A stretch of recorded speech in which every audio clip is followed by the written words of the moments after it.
Nagpapaabot na ng legal na tulong ang Pilipinas para sa 3 Pilipinong nakapiit ngayon sa China dahil sa alleged espionage o pang-espiya.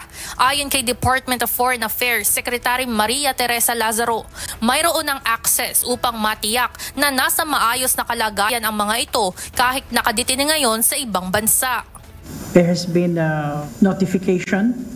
The Chinese government notified us, and this is in Guangzhou. Philippine under the jurisdiction of the Philippine Consulate in Guangzhou, and there had also been, I think, the access to these 3 persons have been granted. Dagdag pa nito, mayroon na ring law firm na hahawak sa kaso ng 3 upang masiguro na uusad ang makatarungang paglilitis. Just want to say that we have already also hired a law firm to protect these Filipinos. So this is what we have done so far in towards the protection of these 3 Filipinos in China.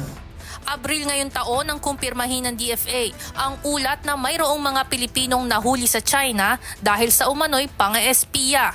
Kasabay ding tiniyak ng ahensya na pangunahing prioridad ng pamahalaan ay ang kapakanan at karapatan ng mga ito. Kinilala ang 3 na mga residente sa Palawan na nagpunta sa China upang magtrabaho. Bago ito, produkto sila ng scholarship program sa China sa pamamagitan ng Sisterhood Agreement sa pagitan ng Hainan Province at Palawan.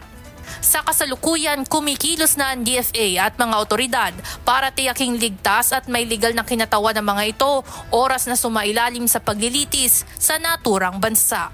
Ivan Alvarez, UNTV News and Rescue. Diyos ang aming sandigan, serbisyo publiko ang aming pinahahalagahan.